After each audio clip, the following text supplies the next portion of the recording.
विदुर जी महाराज तीर्थ यात्रा में निकले थे। मैत्रेय जी से ये सत्संग हुआ।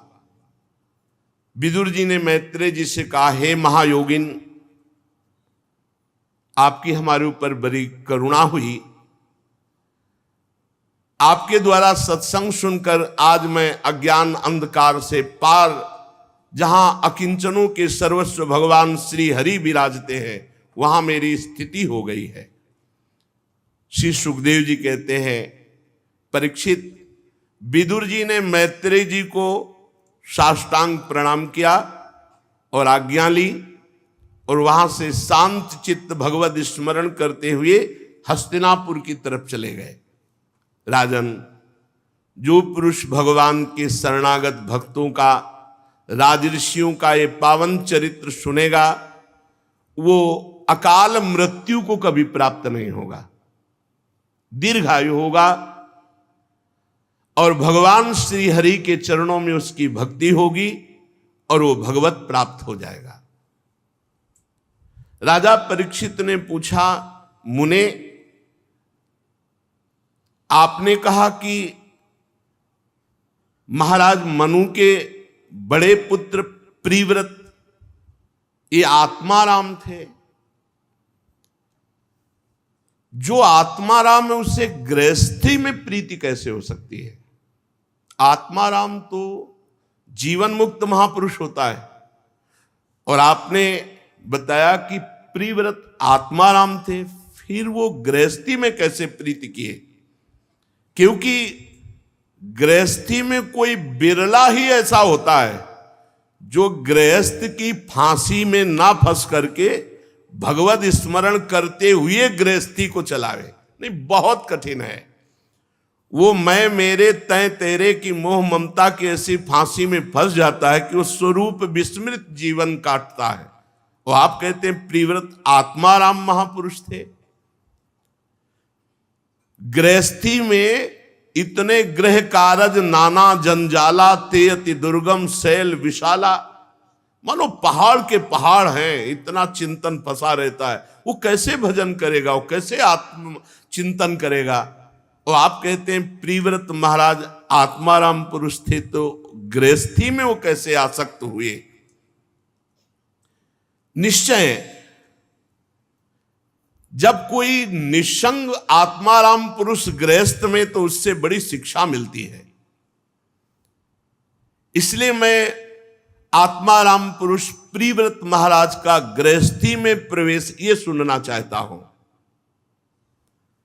जब कोई महापुरुष गृहस्थ में होता है तो उसके विशिष्ट आचरण होते हैं। वो कभी कुटुंब परिवार में आसक्त नहीं होता, कुटुंब परिवार में रहते हुए भी। तो मुझे इस बात का बड़ा संदेह कि आत्माराम पुरुष होकर ब्याह किया, स्त्री प्रेम के बिना पुत्र कैसे हो सकते हैं? स्त्री प्रेम, पुत्र प्रेम और आत्माराम ये बनता नहीं है।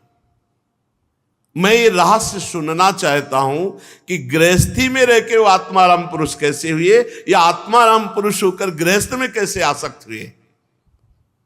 श्री सुखदेव जी ने कहा, बाढ़ मुक्तम भगवत उत्तम श्लोकस्य श्रीमच्चरणारविंद मकरंद रस आवेशित चेतसो भागवत परमहंस दैत कथाम किंचिदंतराय विहिताम स्वाम शिव तमाम पदवीम न प्रायेण हिन्वंती। राजन,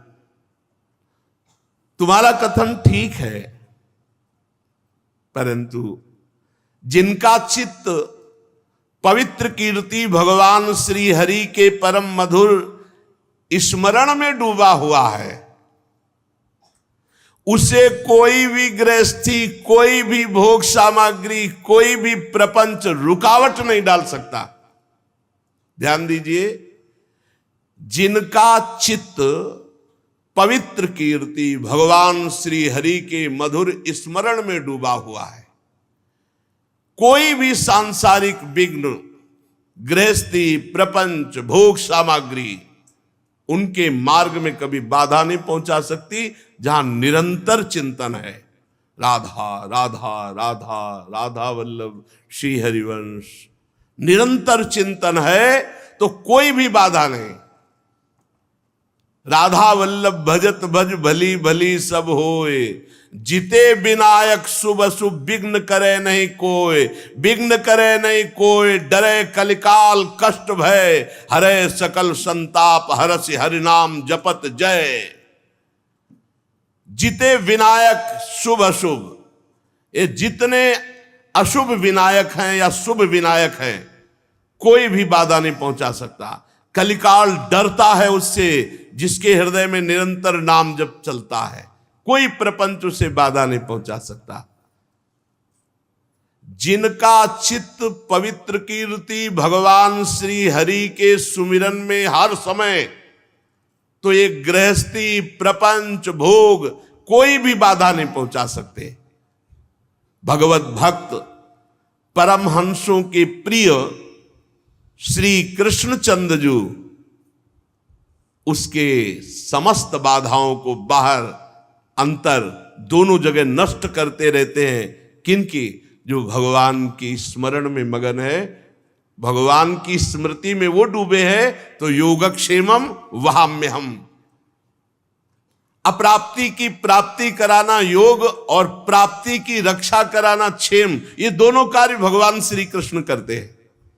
उपासक अपने कर्तव्य का पालन और भगवान से जुड़े रहना, कभी कथा सुन रहे, कभी सेवा कर रहे, कभी कर्तव्य पालन कर रहे, कभी नाम कीर्तन कर रहे, कभी नाम जप, ये सब भजन ही है। राजन महाराज मनु के पुत्र प्रिव्रत, ये बचपन से स्वाभाविक बड़े ही भगवत भक्त थे। स्वाभाविक, जैसे बचपन में बच्चों की स्वभाव की प्रवृत्ति होती, खेल खिलौनों में, खाने पीने में, लेकिन इनकी प्रवृत्ति स्वाभाविक उदासीन, हर समय भगवान में। और श्री नारद जी की चरण सेवा से इनको परमात्म तत्व का बोध हो गया था। इन्होंने निरंतर ब्रह्माभ्यास किया और जीते जी जीवन मुक्त हो गए। अभी यौवन अवस्था में प्रवेश हुआ जीवन मुक्त महापुरुष। स्वयंभू मनु जी ने बड़े पुत्र जानकर इनको आज्ञा करी, क्योंकि इनमें सब श्रेष्ठ गुण विराजमान थे। जो भगवान में चित्त जोड़ता है उसे ब्रह्मबोध भी हो जाता है और सब दैवी संपदा उसको घेर लेती, सब सद्गुण आ जाते हैं। ये लिखा ही नहीं, ये जीवन में है। अगर आप भजन करोगे तो खुद देख लोगे, लोक परलोक में सब जगह सुखी रहोगे, सारे सद्गुण आप में आकर विराजमान हो जाएंगे और भगवान श्री कृष्ण आपकी रक्षा करेंगे, बाहर और भीतर दोनों जगह। आज्ञा करी महाराज मनु ने कि तुम चक्रवर्ती आदि सम्राट पद पर विराजमान हो। लेकिन चित्तवृत्ति भगवान श्री कृष्ण में निरंतर लगने के कारण अरुचि थी, राज्य से अरुचि थी, सम्राट पद से। अतः पिता की आज्ञा किसी प्रकार उल्लंघन करने योग्य ना होने पर भी इनकी रुचि बिल्कुल राज्य में, भोगों में। विचार किया कि आत्मस्वरूप में ये स्त्री पुत्र आदि असत प्रपंच आच्छादन कर देगा, हमारे परमार्थ तत्व का ये विस्मरण कराने वाले हैं, इसलिए स्वीकार नहीं किया। तभी उत्तानपाद राजा बनाए। नहीं, बड़े पुत्र थे प्रिव्रत, उत्तानपाद राजा बनाए गए। भगवान ब्रह्मा जी ने देखा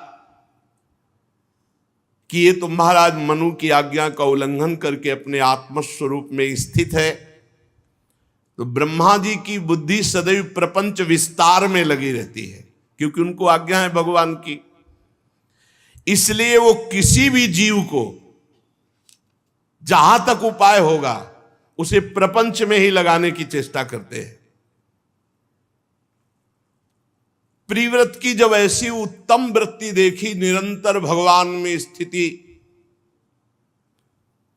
तो चारों वेद मूर्तिमान, मरीच आदि ब्रह्म ऋषि और सब पार्षदों के साथ हंस पर आरूढ़ होकर ब्रह्मा जी वहां पहुंचे जहां प्रीव्रत महाराज निरंतर भगवान की स्मृति में राज्य को अस्वीकार करके विराजमान है।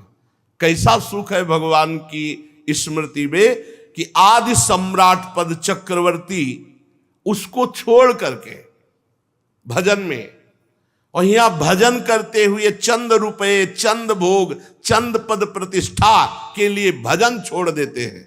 क्या भजन का स्वाद मिला, क्या भजन का महत्व समझा।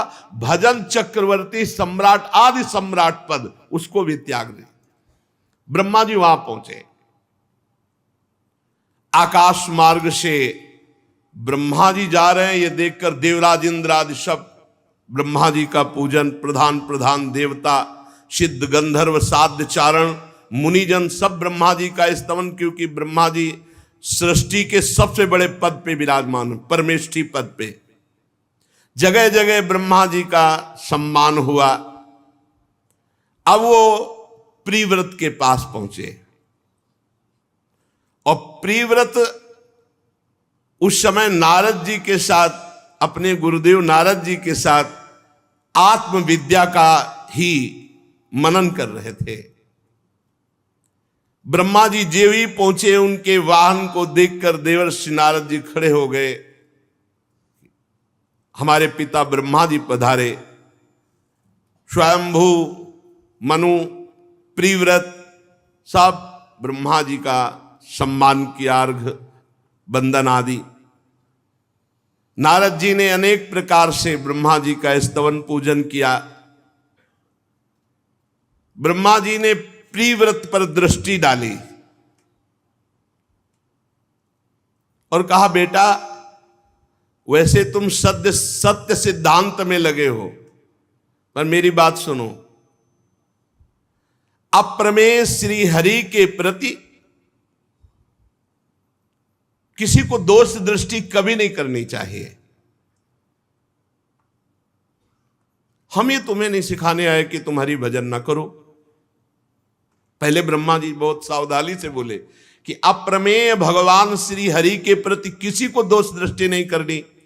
तो हम तुमको ये सिखाने नहीं आए कि तुम भजन न करो, लेकिन ऐसे भजन हम ब्रह्मा, महादेव जी, ये तुम्हारे पिता स्वयंभू मनु और ये तुम्हारे गुरु नारद, ये सब भगवान की आज्ञा का पालन करते हैं।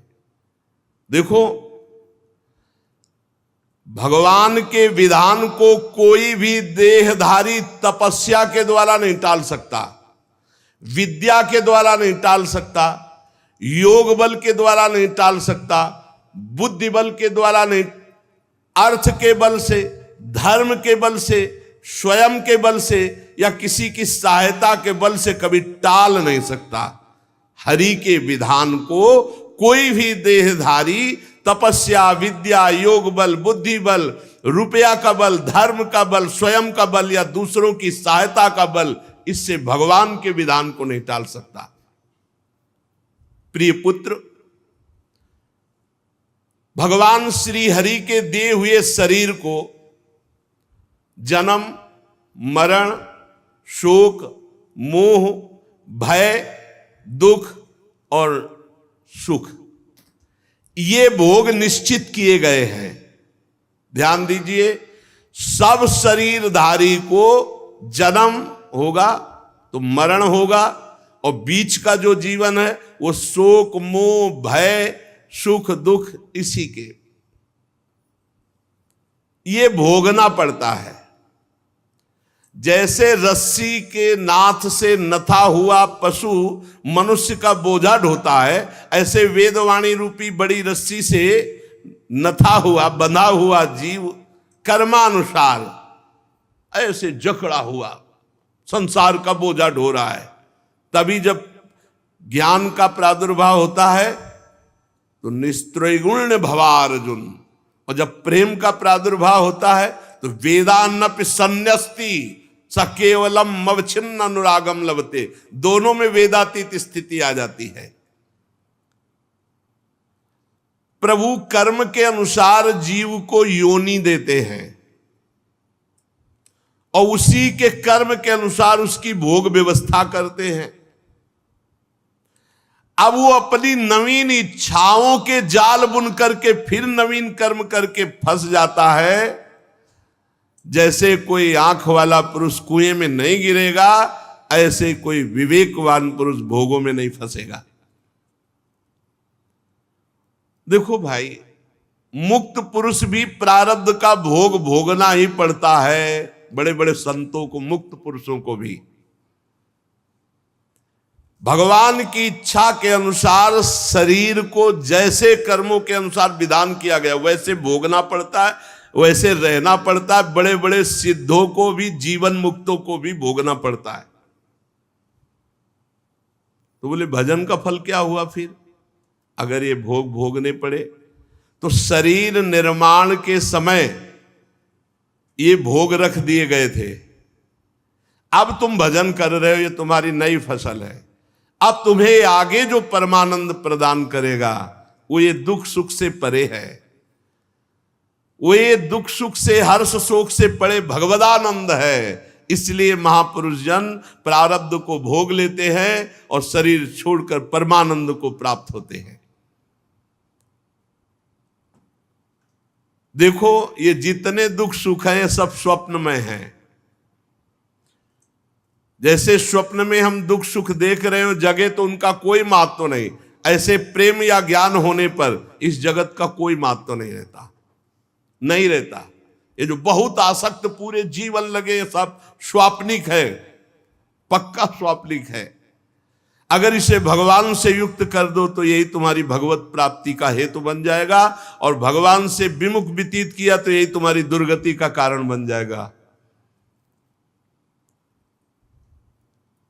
जो विषयों को अभिमान पूर्वक भोगता है, अभिमान पूर्वक कर्म करता है, उसका अगला जन्म निश्चित है। चाहे शुभ कर्म हो चाहे अशुभ कर्म हो, वो स्वीकार करे ना स्वीकार करे, जबरदस्ती। जो पुरुष इंद्रियों के वशीभूत हो, अब वो वन वन में विरक्त वेश धर करके भी विचरे तो जन्म मरण के भय से मुक्त नहीं हो सकता। भगवान ब्रह्मा जी कह रहे, क्योंकि जब तक मन और इंद्रियां जीत नहीं ली जाती तब तक भगवान की प्राप्ति नहीं होती। और जो मन और इंद्रियों को जीत लिया है उसको गृहस्थ में रहने से क्या परेशानी है? क्योंकि गृहस्थी में भेजना चाहते, इसलिए ब्रह्मा जी कह रहे हैं कि जिसने मन और इंद्रियों को जीत लिया उसको गृहस्थ में रहने से क्या परेशानी? गृहस्थ आश्रम उसका क्या बिगाड़ सकता है? 6 शत्रुओं को जीत लिया, मन और 5 ज्ञानेंद्रियां। अब वो घर में रहे तो वन में है, और जो इन 6 शत्रुओं के अधीन है तो वो वन में भी रहे तो घर में ही है, प्रपंच ही है। और देखो, किले में रहकर सुरक्षित लड़ने वाला राजा विजयी ही होता है, किले में गृहस्थी में रह के। और विरक्त भेष में केवल सेना, खुले मैदान में लड़ना है, आसपास से सब वार हो रहे और सहता, तभी पूरा जगत विरक्तों के सामने सर झुकाता है, नमन करता है। किले में सुरक्षित रहकर लड़ने वाला राजा अपने प्रबल शत्रुओं को जीत लेता है। जब इन शत्रुओं का बल अत्यंत क्षीण हो जाए तब विद्वान पुरुष को चाहिए कि इच्छानुसार विचरण करे। ब्रह्मा जी उपदेश कर रहे हैं, पहले चलो गृहस्थी को भोगो, जब बुढ़ापा आ जाए तब भजन करने में फिर निकल लेना। इसका रहस्य न समझने के कारण लोग ये कहने लगते हैं कि अरे अबे तो जवानी है, अभी भजन का समय है, और बुढ़ापे में भजन होता नहीं है। नहीं होता। बुढ़ापे में जो भजन की बात कह रहे हो, जीवन में अगर भजन नहीं किया तो बुढ़ापे में भजन नहीं होगा, पक्का समझ लो प्रपंच होगा, कुछ नहीं होता। जितने बूढ़े हो उनके नजदीक बैठ के सुन लो, बहू और बेटा और रिश्ते और नातेदार इन्हीं की बुराई और भलाई के सिवा कोई बातें ही नहीं करेंगे। अनुकूल है तो वाह वाह, प्रतिकूल है तो बस निंदा आदि, यही होती है। बूढ़ों की बुद्धि एक मार्का नहीं आता लिखने वाला, और एक आता है ऐसा कि मिटर जाए। तो जैसे जवानी में जो है वो पेंसिल की लिखाई समझो, मिटा सकते हो अभी आप, और बुढ़ापे की जो लिखाई है वो मार्का वाली लिखाई है। नहीं, जो लिखा वो लिख, बुद्धि वो मार्का से लिख गई ना, मार्का नहीं, मार्का पक्का होता है ना, वो मिटता नहीं, मार्का से लिख गई समझो। ब्रह्मा जी बहुत फुसला के प्रियव्रत जी को कह रहे हैं कि जब तुम कमलनाथ भगवान श्री हरि के चरणों के प्रताप से 6 शत्रुओं पर विजय प्राप्त कर लिए, तो अब तुम पुराण पुरुष भगवान के दिए हुए भोगों को भोगो, तुम्हारा कोई भोग कुछ नहीं बिगाड़ सकते, तुम आत्मस्वरूप में स्थित हो, ये मेरी आज्ञा है। जब त्रिलोकी के सबसे बड़े पद में विराजमान ब्रह्मा जी ने परम भागवत प्रियव्रत से ऐसा कहा, तो प्रियव्रत ने नम्रता पूर्वक सर झुका लिया और कहा, जो आज्ञा, बड़ों की आज्ञा का पालन करना ही हमारा परम कर्तव्य है। तब स्वयंभू मनु ने प्रसन्न होकर ब्रह्मा जी की विधिवत पूजा की। इसके पश्चात मनवाणी के अविषय अपने आश्रय सर्व व्यवहारातीत भगवान श्री हरि का चिंतन करते हुए ब्रह्मा जी अपने लोक को चले गए। प्रियव्रत और नारद जी उसी दिशा को नमस्कार किया। मनु जी तो बड़े प्रसन्न हो गए, क्योंकि अब प्रियव्रत महाराज गृहस्थाश्रम में प्रवेश होने के लिए राजी हो गए। संपूर्ण भूमंडल का चक्रवर्ती सम्राट पद प्रियव्रत को सौंप दिया, और महाराज मनु इस विष से भरे हुए विषैले गृहस्थाश्रम को छोड़ करके भगवान के भजन के लिए गए। ये विष से भरे हुए विषैले गृहस्थाश्रम, अगर भजन ना हुआ तो बहुत ही दुर्गति होती है। वह ये लड़का बच्चा परिवार लाभ हानि, ऐसा छोटी छोटी वस्तुओं में प्रिय संबंध, कैसा कैसा कैसा व्यवहार, मंद बुद्धि हो जाती है। ये गृहस्थाश्रम विषय विष से भरा हुआ है। अगर भगवान का भजन नहीं हुआ तो जीवन पूरा का पूरा व्यर्थ चला जाता है, पूरा का पूरा। संपूर्ण जगत बंधन से छुड़ाने में अत्यंत समर्थ हैं भगवान। सबसे बड़ी बात उसी की होती जो भजन कर ले, नहीं तो भजन नहीं तो फिर जीवन व्यर्थ। संपूर्ण जगत को बंधन से छुड़ाने में अत्यंत समर्थ है एकमात्र भगवान, और जो भगवान का निरंतर भजन करता है उसके रागमल का नाश हो जाता है। रागमल नष्ट हुआ तो द्वेष है नहीं, राग से ही द्वेष है। प्रजापति विश्वकर्मा की पुत्री बर्हिष्मति से विवाह हुआ महाराज प्रियव्रत का। वो अपने स्वरूप में स्थित रहते हुए 10 पुत्र प्रकट किए, स्वरूप में स्थित रहते हुए, ये बात है। हम सब ब्रह्म ज्ञानियों की ही संतान हैं। देखो, जब गोत्रों को देखो तो कोई ब्रह्म ऋषि ही होगा, तो ऐसा नहीं कि जो ब्रह्म प्राप्त हो जाता है या भगवत प्राप्त हो जाता है वो सब नहीं। भगवत प्राप्तों से ही गृहस्थी चली है। ये जो गृहस्थी हुई है ये भगवत प्राप्तों से ही हुई। सब भगवत प्राप्त महात्मा हमारे गोत्र के जो अधिष्ठात्र है, जैसे पूछा है तुम्हारा गोत्र क्या, तो बोले भरद्वाज गोत्र, याज्ञवल्क गोत्र, ये सब ब्रह्म ऋषि भगवत प्राप्त। आत्मस्वरूप में स्थित रहते हुए 10 पुत्र उत्पन्न किए महाराज प्रियव्रत ने बर्हिष्मति से, और सब गुणवान, रूपवान, पराक्रमी, क्योंकि भगवत निष्ठा से युक्त होकर पुत्र उत्पन्न किए। ऊर्जस्वती नाम की एक कन्या हुई, जो पुत्र हुए आग्नेद्र इद्मजीव यज्ञबाहु महावीर हिरण्य रेता घृत पृष्ठ सवन मेधातिथि वीतिहोत्र और कवि, ये सब अग्निस्वरूप, ये भगवान अग्नि के भी नाम हैं और ये सब अग्निस्वरूप हैं। इनमें कवि, महावीर और सवन, ये तीन नैष्ठिक ब्रह्मचारी आजीवन ब्रह्मचर्य रहकर भगवान के भजन में निमग्न, ये बाल्यावस्था से आजीवन ब्रह्मचारी, आत्मविद्या विशारद और सन्यास धर्म के पथिक हुए कवि जी, महावीर और सवन। इन निवृत्ति परायण महर्षियों ने सन्यासाश्रम में रहते हुए समस्त जीवों के अधिष्ठान और भवबंधन से डरे हुए लोगों को आश्रय देने वाले भगवान श्री हरि के चरणारविंद के निरंतर चिंतन में जीवन लगा दिया और कुछ ही समय में भगवत प्राप्त अखंड बोध, इनका हृदय बड़ा ही परम विशुद्ध और इन्होंने भगवान का साक्षात दर्शन प्राप्त किया। फिर एक ही भाव को प्राप्त हो गए। ये खास बात होती है। मम दर्शन फल परम अनुपा, जीव पाव निज सहज स्वरूपा। एक ही भाव, सोई जाने जेहि देव जनाई और जानत तुम्हें हो जाई। जहां भगवान का साक्षात्कार हुआ तो प्रत्यगात्मा आत्मभूत एक ही भाव को प्राप्त हो गए, अर्थात अभेद स्थिति।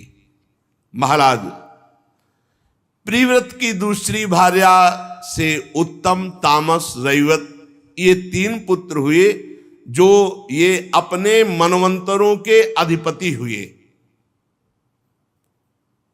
इस प्रकार कवि, महावीर और सवन, ये तीन पुत्रों के निवृत्ति परायण हो जाने के बाद प्रिव्रत जी ने 11 अर्बुद वर्षों तक स्वस्थ और जवान रह करके पृथ्वी का शासन किया। 11 अर्बुद वर्षों तक। यह है पहले भगवत प्राप्ति, आत्मबोध। 11 अर्बुद वर्षों तक जवान रह करके पृथ्वी का शासन किया। जिस समय ये भगवान के चिंतन में तन्मय होकर के और धनुष बाण लेकर के निकलते और टंकार करते, उस समय कोई धर्मद्रोही नहीं दिखाई देता था। धर्म विरुद्ध कोई आचरण नहीं कर सकता था महाराज प्रिव्रत के शासन में 11 अर्बुद वर्षों तक। बरहिस्मती के दिन प्रतिदिन सेवा, आमोद प्रमोद और स्त्री जनित हाव भाव, लज्जा, मंद मुस्कान आदि, ये सब होने पर भी प्रिव्रत का चित्त कभी लुभायमान नहीं हुआ। भोग भोगते हुए भी वो योगी रहे। अपने स्वरूप बोध वाले यही है, अपने स्वरूप में जो स्थित है। इसीलिए भावदेह को प्राप्त महापुरुष जो हो गया है, उसके लिए श्रीमद् राधा सुधा निधि में कहा, कर्माण श्रुति बोधिताम नितराम कुर्वंत कुर्वंत मां गूढ़ाश्चर्य रसास्त्रगादि विषयान गृहणंतु मुंचंतु वा। वो विषय भोग भोगे या छोड़ दे, कोई फर्क नहीं पड़ता। कैरवा भाव रहस्य पारगमति। 11 अर्बुद तक राज्य शासन और रानियों के द्वारा नाना प्रकार की प्रियता, कोई फर्क नहीं पड़ा। 10 पुत्र प्रकट किए और 3 पुत्र दूसरी भार्या से, उत्तम, तामस, रैवत। फिर भी वो अपने ज्यों के त्यों एक रस स्वरूप में है। कोई भी विषय उन्हें आसक्त नहीं कर सका। एक बार इन्होंने भगवान सूर्य को देखा, सुमेरु पर्वत की परिक्रमा करते हैं।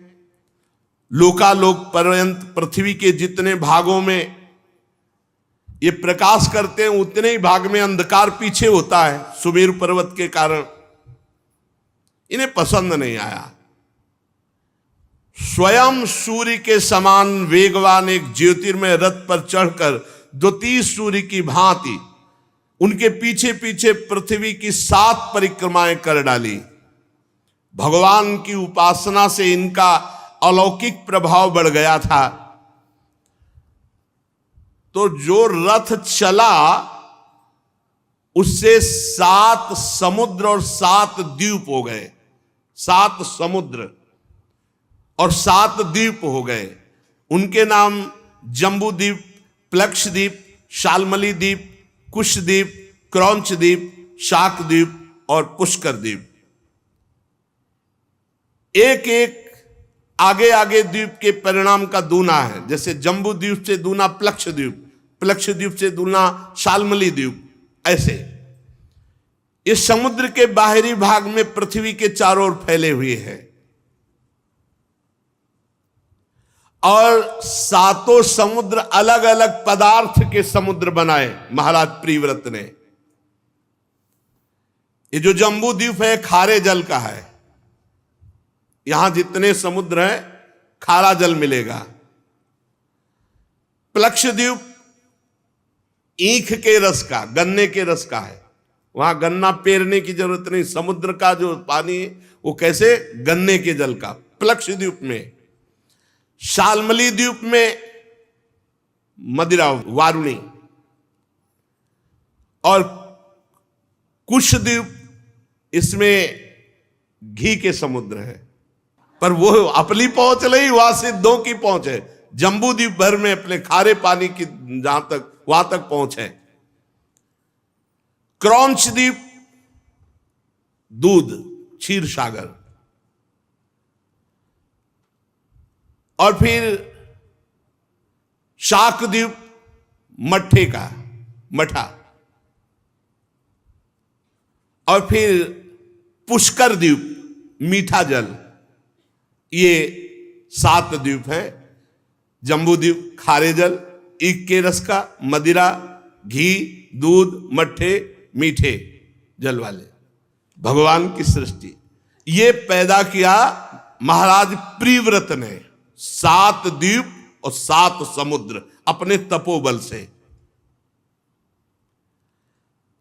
एक एक से क्रमशः अलग अलग 7 द्वीपों के बाहर से घेर करके ये समुद्र घिरा हुआ है। पहले जम्बू द्वीप है, उसके चारों ओर नमक का समुद्र है, नमकीन पानी वाला। प्लक्षद्वीप घिरा हुआ है, उससे दुगुना उसके चारों ओर ईख के रस का समुद्र है। शाल्मली द्वीप का उससे दुगुना चारों ओर मदिरा का समुद्र है। कुशद्वीप उससे दुगुना वो घी के समुद्र से घिरा हुआ है। उससे दुगुना क्रौंच द्वीप, चारों ओर दूध का समुद्र। फिर उससे दुगुना शाकद्वीप, वो मट्ठे के समुद्र से। उससे दुगुना पुष्कर द्वीप, जो मीठे जल के समुद्र से घिरा हुआ है। ये सब पूरा भारतवर्ष था, पूरा अजनाब वर्ष, अखंड भारत।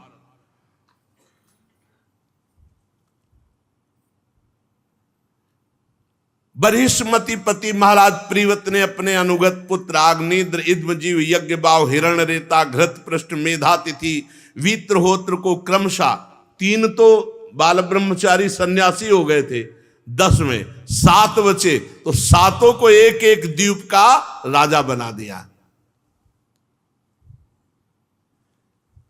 अपनी कन्या ऊर्जस्वती जो थी उसका विवाह शुक्राचार्य जी से किया प्रियव्रत ने। उसी से शुक्र कन्या देवयानी का जन्म हुआ।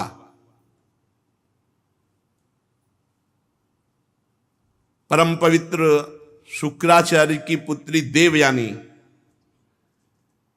और देवयानी का जो विवाह हुआ महाराज ययाति से, विवाह हुआ महाराज ययाति से। उसका कारण हुआ साप। बृहस्पति पुत्र जो कच्छ जी थे, कच्छ देवताओं ने जब देखा कि किसी भी दैत्य को मार दे तो संजीवनी विद्या से जीवित कर देते थे शुक्राचार्य जी। तो देवताओं के पास ये विद्या थी नहीं, तो गुरुपुत्र से प्रार्थना की कि आप हम सब देवताओं, तो उनका पता है अगर हम जाएंगे तो चटनी बना करके दैत्य खा जाएंगे। जब पता चलेगा संजीवनी सीखने आए शुक्राचार्य जी से तो चाट जाएंगे दैत्य लोग।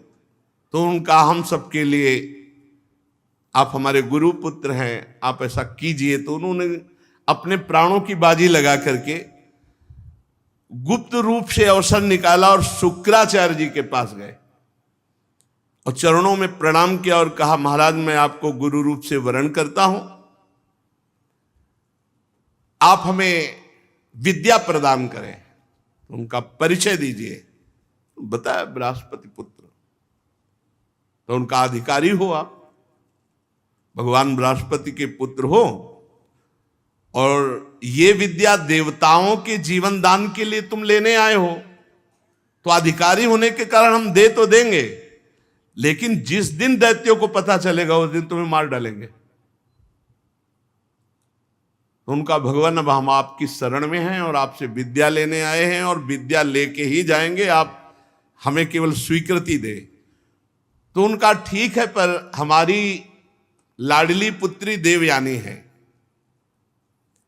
तुम इसको प्रसन्न कर लो तो संजीवनी हम तुम्हें दे देंगे। अब वो देवयानी जी अभी यौवन अवस्था में पदार्पण हुआ था, तो जो जो सेवा के लिए आज्ञा करती, पुष्प लाना, ये जो भी, जैसे वो हाथ जोड़े खड़े रहते, तो देव गुरु बृहस्पति के पुत्र, तो देवयानी जी की वृत्ति उनको अपने प्रीतम रूप में मान लिया और वो अपनी गुरु पुत्री को गुरु जी के समान पूजते। देवयानी के भाव का उनको पता नहीं लगा। इतने में गुप्तचरों ने बताया कि बृहस्पति पुत्र कच्छ संजीवनी विद्या लेने के लिए आए हुए हैं और देवयानी की सेवा में हैं और बहुत प्रसन्न है शुक्राचार्य जी, और संजीवनी किसी दिन दे ही देंगे क्योंकि वो देवयानी को रिझा चुके हैं। पूरा गुप्तचरों ने, दैत्यों ने विचार किया कि अगर संजीवनी विद्या चली गई तो फिर रह क्या गया।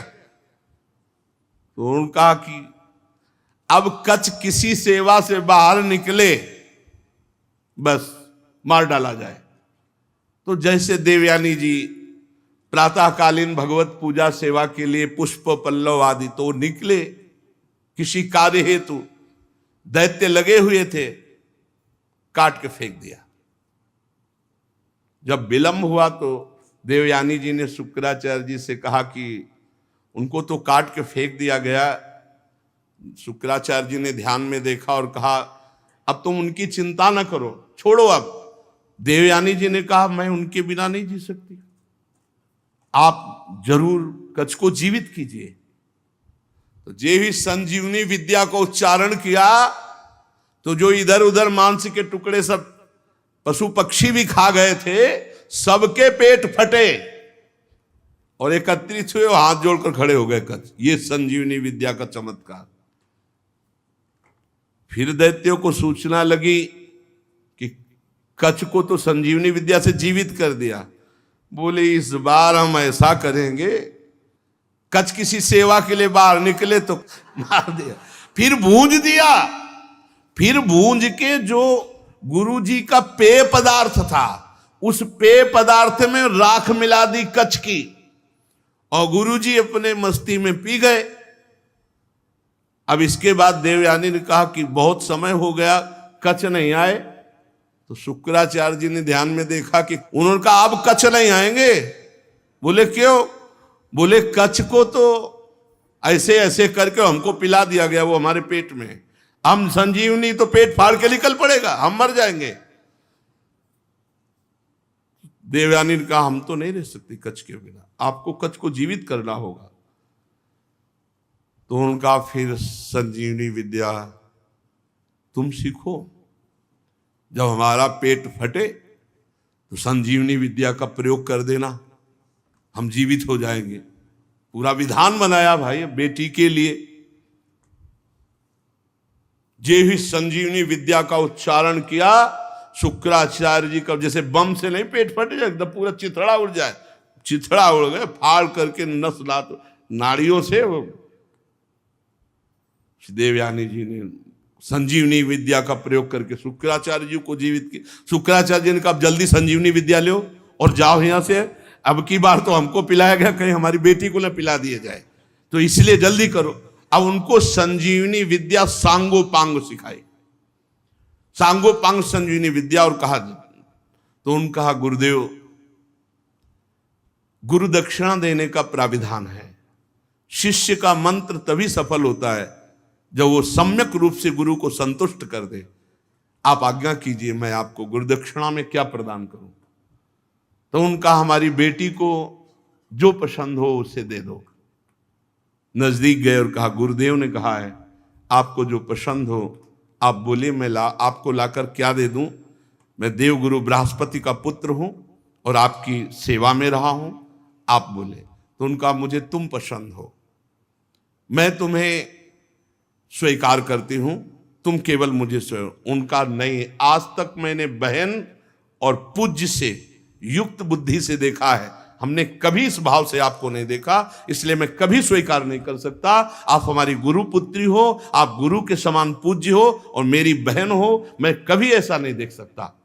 तो उनका मेरी बात को स्वीकार करो, नहीं तुम्हारा पूरा जीवन व्यर्थ हो जाएगा, क्योंकि संजीवनी के लिए मैंने क्या क्या तुम्हारे लिए किया और वो संजीवनी अब तुम्हें प्राप्त है। अब मेरी बात को उन्होंने कहा आखिरी बात, तुम मेरी गुरु के समान पूज्य हो और मेरी बहन हो, मैं कभी तुम्हारे प्रति ऐसी दृष्टि ना की है और ना कर सकता हूं। तो उनका मैं शाप देती हूं तुम्हारी संजीवनी विद्या व्यर्थ हो जाए, विस्मृत हो जाए। बहुत गुस्सा आया कच्छ को कि आज तक मैं सेवकाई करता रहा, कभी कोई त्रुटि नहीं किया, केवल देवताओं के लिए, संजीवनी विद्या के लिए, और आपने उस विद्या को व्यर्थ कर दिया जिसके लिए मैंने अपने प्राणों की बाजी लगा ली। मेरा क्या अपराध, ये तो तुम्हारी वासना है, तुम्हारी भावना है। जाओ, मैं शाप देता हूं, तुम्हें कभी कोई ब्रह्म ऋषि स्वीकार ही नहीं करेगा। तो फिर वही देवयानी, आगे प्रसंग आएगा इसी में, महाराज ययाति को मिलती है कुएं में और वो हाथ पकड़कर ऊपर उठाते हैं। तो उस शुक कन्या देवयानी का जन्म हुआ, ऊर्जस्वती का जो विवाह शुक्राचार्य जी से हुआ था। राजन, जिन्होंने भगवान श्री हरि के चरणों का आश्रय ले लिया है और निरंतर भजन करते हैं, उनको भूख, प्यास, शोक, मोह, जरा, मृत्यु, ये 6 कभी परास्त नहीं कर सकते। जिन्होंने भगवान का आश्रय लिया है, निरंतर नाम जप करते हैं, उन्हें भूख, प्यास, शोक, मोह, जरा, मृत्यु, ये 6 परास्त नहीं कर सकते। मन और 5 ज्ञानेंद्रियां, ये 6 कभी उसे परास्त नहीं कर सकते। ये 6 भूख, प्यास, शोक, मोह, जरा, मृत्यु और 5 ज्ञानेंद्रियां और 1 मन, ये 6 कभी उसे परास्त नहीं कर सकते। जो भगवान का भक्त है वो सब कुछ करने में समर्थ है। वर्ण बहिष्कृत चांडाल आदि नीच योनि का पुरुष यदि वो भगवान के नाम का उच्चारण कर ले तो परम पद का अधिकारी हो जाता है। आहा, कोई भी हो जो भगवान के यन्नामधेय मधुना सजहाति बंधम, जो नीच से भी नीच आचरण करने वाला पुरुष हो, वो भी भगवान का नाम जप करने लगे तो परम पद का अधिकारी हो जाता है। उसके संसार बंधन जीते जी सब भस्म हो जाते हैं जो नाम जप करता है। इसीलिए हर प्रश्न का उत्तर, हर समस्या का समाधान, हर साधना का सार, हर शास्त्र का सार, हर सिद्ध संत की सार बात भगवान नाम। भगवान के आश्रित होकर खूब निरंतर भगवान नाम जप करो और इसी जन्म में हमें भगवत प्राप्ति हो जाए, ऐसा दृढ़ संकल्प करो, क्योंकि भाई अभी समझ नहीं रहे हो, तुम संसार को सत्य मान रहे हो, ये झूठा स्वाप्निक है। किसी भी समय तुम्हारी आंख मूंद सकती, किसी भी घटना से मूंद सकती, कुछ भी। आज तक किसी ने काल को दोष नहीं दिया, और काल ऐसे रूप धारण करता पता नहीं चलता, बोले वो अमुक घटना घटी चले गए। हम अगर नाम जप किए बिना चले गए तो इस घाटा की पूर्ति किसी योनि में नहीं होने वाली। इसलिए जैसे बने वैसे निरंतर नाम जप का अभ्यास करो, भगवत आश्रित रहो, कोई पापाचरण मत करो। शेष चर्चा आगे। श्री राधा वल्लभ लाल।